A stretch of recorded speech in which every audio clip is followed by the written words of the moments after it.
तो फिल्म की शुरुआत एक कपल से होती है जो दोनों हस्बैंड वाइफ थी। इनमें वाइफ का नाम माया था। ये दोनों एक दूसरे से बहुत प्यार करते हैं और हंसी खुशी अपनी जिंदगी गुजार रही थी। माया को पता चलता है कि वो माँ बनने वाली है। अब वो इस बात को अपने हस्बैंड को बताती है, जो सुनकर खुशी से वो कहता है कि चलो इतनी अच्छी खुशी के मौके पर पार्टी करते हैं। वो शराब लेने के लिए चला जाता है, पर स्टोर के बाहर कुछ बदतमीज लड़की उसे रोकने की कोशिश करती है, पर वो इन्हें नजरअंदाज करके अंदर चला जाता है और शराब की बोतल लेकर वापस अपने घर आ चुका था। पर ये सारे लोग भी उसका पीछे करते करते घर आ गए थे और उसे पेट नहीं लगते हैं। इस वक्त उसकी वाइफ माया बाथरूम में थी, पर ये लोग बाथरूम भी तोड़कर अंदर आ जाते हैं। जबरदस्ती उसे भी वहाँ से निकाल कर मारने लगती है, जो देखकर उसका हस्बैंड बेचारा बार बार एक ही बात कहता है कि प्लीज उसे मत मारो, वो माँ बनने वाली है, उसके साथ तो ऐसा मत करो, उसके हाल पर तो रहम कर लो। पर वो लड़की अभी भी नहीं रुकती। कुछ देर और मारपीट करने के बाद वो यहाँ से चली जाती है। दूसरी तरफ हमें घर में एक औरत को देखती है जो बेचारी अचानक ही मर जाती है। ये दरअसल माया की आंटी होती है, तो इसीलिए दोनों उनके घर पर रहने के लिए आ जाते हैं, क्योंकि उनके मरने के बाद घर खाली ही था, वहाँ पर कोई भी रहने वाला नहीं था। तो अब ये लोग काफी लंबा सफर करने के बाद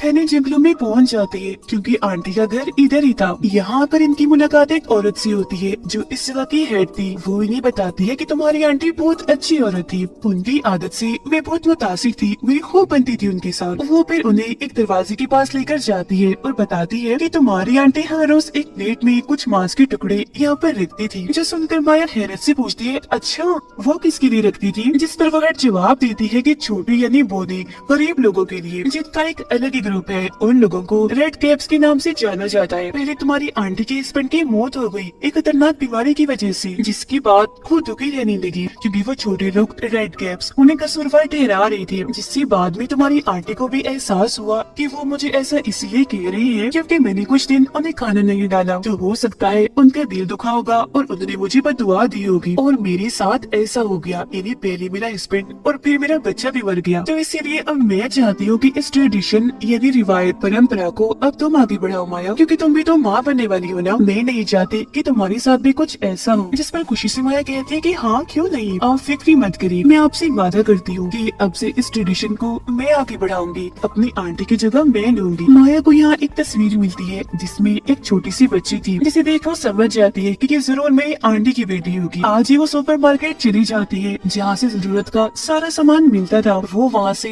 बहुत सारी चीजें खरीदती है। ये लोग पैसे देने के लिए जब काउंटर पर जाती है तो स्टोर का मालिक इनसे पैसे नहीं लेता, ये कहते हुए कि तुम उस घर में रहने के लिए आई हो तो मैं तुमसे पैसे नहीं ले रहा हूँ। तो ये लोग खुशी खुशी सामान लेकर यहाँ से जाने लगते हैं। रास्ते में एक वीरान जगह पर रुकते हैं जहाँ एक फैमिली रहती थी जिसका नाम विलन फैमिली था। ये दोनों एक बार में जाते हैं जहाँ ये सारे लोग एक नजर बस इन्हें ही घूरे जा रही थी। फिर अचानक नॉर्मल होकर सारे लोग इनका वेलकम करते हैं। ये लोग जब बैठे थे तो इनके पास एक बूढ़ा आदमी आता है, कहता है कि बेटा मेरी एक बात हमेशा याद रखना, उस फैमिली के हेड विलन और उनके बच्चों से अपनी वाइफ को दूर ही रखना। अब बार की मालिक यानी हेड कहती है कि मैंने तुम्हारे जिम्मे कोई काम लगाया था, किया रेड कैप्स को खाना डाला? ये सुनकर माया कहती है, ओह शिट मैं तो भूल गई थी कि उन्हें भी खाना डालना है। ये सुनकर वो हेड माया को साइड में लेकर जाती है और कहती है कि तुमने क्या किया, खाना नहीं डाला, वो भूखी होंगी, उन्हें खाना दो। अब हम उस बूढ़े आदमी को देखते हैं। वो जंगल के रास्ते से गुजर रहा था, उसके साथ उसका डॉग भी था जो अचानक खुद को छुड़ाकर वहाँ से भाग जाता है। तो बूढ़ा आदमी उसे ढूंढने के लिए जंगल में आ गया था, जहाँ तभी अचानक कोई अनजान चीज जो मॉन्स्टर लग रहा था उस पर हमला कर देता है और उसे जान से मार डालता है। फिर अगली सुबह जब माया और उसके हस्बैंड नींद से जागते हैं तो उन्हें एहसास होता है जैसे उनके घर में कोई घुस आया है। ये लोग जब चेक करते हैं तो वहाँ विलन फैमिली थी जो इनके घर का सामान सेट करने, घर को बिल्कुल ठीक करके नया बनाने के लिए। माया को ये पूरी ही फैमिली खास तौर पर विलन काफी अजीब लगती है। फिर बाद में ये दोनों सामान खरीदने के लिए एक बार फिर स्टोर में जाते हैं। इस बार ही खाना भी लेते हैं और साथ में मांस के कुछ टुकड़े भी उन छोटे बोले लोगों के लिए, इन्हीं रेड कैप्स के लिए। सामान खरीदने के बाद अपनी आंटी की कब्र पर जाती है फूल चढ़ाने के लिए। यहाँ पर तभी एक फादर भी आ जाता है जो इन दोनों को बता रहा था कि तुम्हें ये तो पता चल ही गया होगा कि तुम्हारी आंटी के बच्चे की भी मौत हो गई है, जो एक लड़की थी, मगर उस बच्चे की लाश आज तक नहीं मिली। जो सुनकर दोनों ही काफी हैरान रह जाती है। घर जाते हुए इन दोनों को हेड मिलती है। माया उसे पूछती है कि तुमने तो कहा था कि आंटी की बेटे की मौत हो गई है, पर फादर ने तो हमें ये बताया है कि उसकी लाश कभी मिली ही नहीं। तो हेड सच बताती है कि असल में तुम्हारी आंटी ने उन बुरे लोगों के साथ एक डील की थी। डील ये थी कि वो अपने हस्बैंड को बीमारी से बचाना चाहती थी, जिस पर बुरे लोगों ने बीमारी को ठीक करने के बदले तुम्हारी आंटी से उसकी बच्ची मांग दी, तो मजबूरन उन्हें अपनी बच्ची बोनो को देनी ही पड़ी। उसकी ये बात सुनकर माया को यकीन नहीं आता और ये दोनों यहाँ से निकल जाती है। माया जब नहाने के लिए वॉशरूम में जाती है तो तभी उसकी नजर खिड़की पर पड़ती है। वहाँ एक आदमी था जो दरअसल विलन का बड़ा बेटा था। वहाँ खड़ा होकर माया को वो घूरने लगता है। वो काफी डर जाती है और जोर से चीख मारते हुए बाहर आ जाती है। ये बात जब विलन को पता चलती है तो वो इन दोनों से कहता है कि मेरी बेटे की इस हरकत पर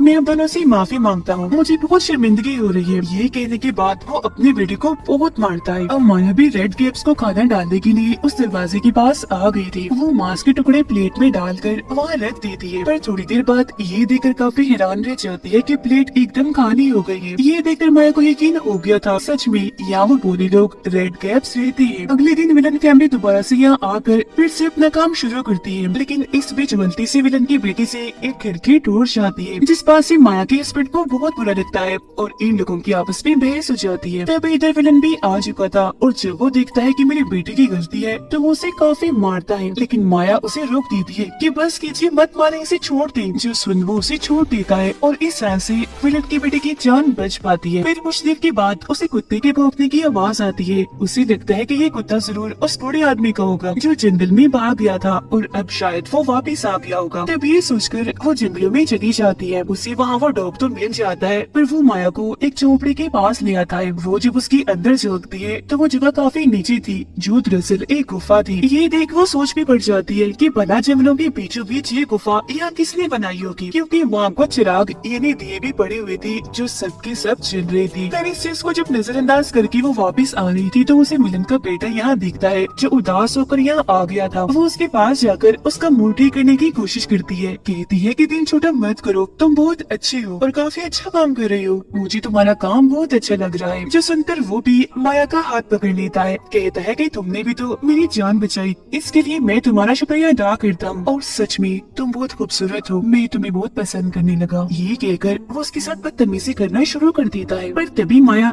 ये देखकर काफी दंग रह जाती है कि कोई अनजान चीज जो एक तरह का मॉन्स्टर लग रहा था वो विलन के बेटे पर हमला कर देता है। उसे मार कर फिर खींचकर अपनी साथ ले जाता है। जल्दी से अपने घर आती है और सारी बात अपने हस्बैंड को बताती है। आगे वो ये भी कहती है कि चलो मेरे साथ, मैं तुम्हें कुछ दिखाना चाहती हूँ। उस रास्ते के पार ले जाती है जहाँ रेड कैप्स रहती थी। यहाँ कोई अनजान चीज जो कोई मॉन्स्टर लग रहा था उसे खींचकर अपने साथ ले गया। एक तरह से उसने मेरी मदद की। ये सुनकर उसके हस्बैंड को माया की बातों पर यकीन नहीं आता।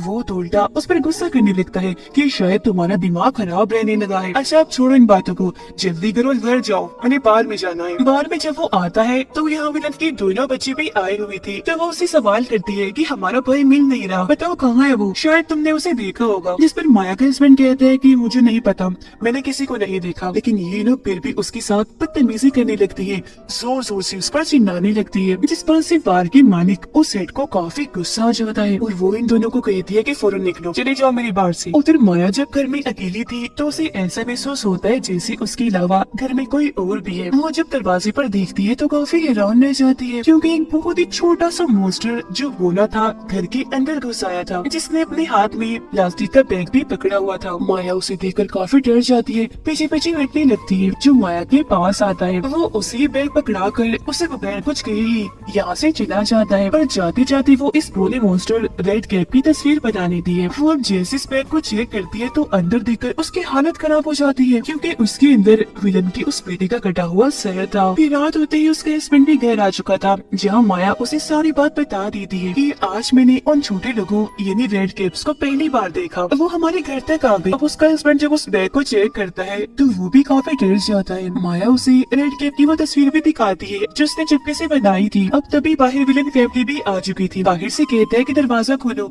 हमें आपसे जरूरी बात करनी है, मेरा एक बेटा नहीं मिल रहा और मुझे शक है कि वो आप लोगों के साथ है। ये सुनकर ये लोग घर के बाकी दरवाजे भी बंद कर लेती है और अंदर से माया का हस्बैंड कहते हैं कि हमारे साथ तुम्हारा बेटा नहीं है तो तुम यहाँ से चले जाओ, अगर तुम ना गए तो मैं पुलिस को यहाँ बुला लूंगा। अब ये सुनकर विलन फैमिली इनके घर की सारी तारें काट देती है, जिसके जरिए ये पुलिस से राब्ता कर पाती।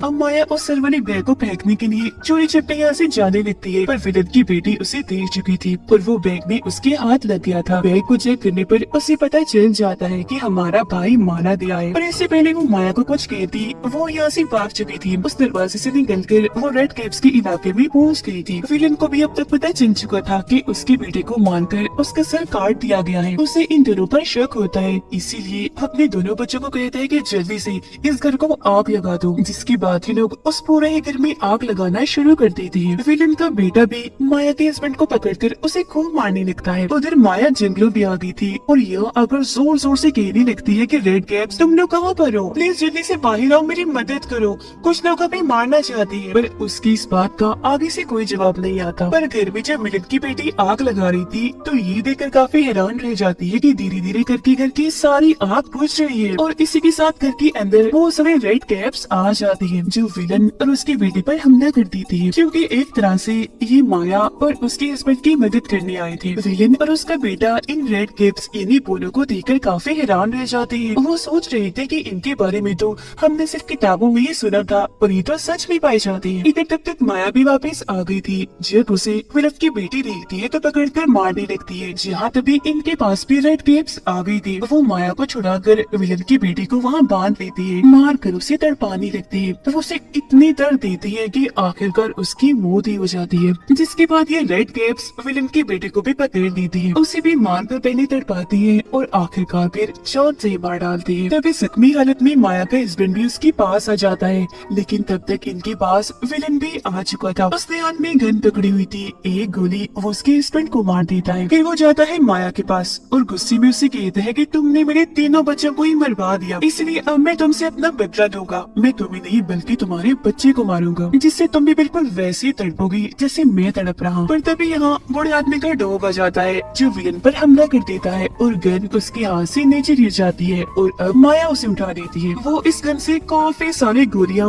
विलन पर चलाकर उसे भी मार डालती है, जिससे अब आखिरकार इन दोनों की जान बच पाती है। इसी रात माया का एक प्यारा सा बेटा पैदा होता है, जिससे ये दोनों बहुत खुश होते हैं। अब माया घर के अंदर काम कर रही थी तो रेड कैप्स यहाँ आती है और उनके बच्चे को उठाकर अपने साथ ले जाते हैं। माया उन्हें देख चुकी थी और अपने बच्चे को बचाने के लिए उनके पीछे पीछे जाने लगती है।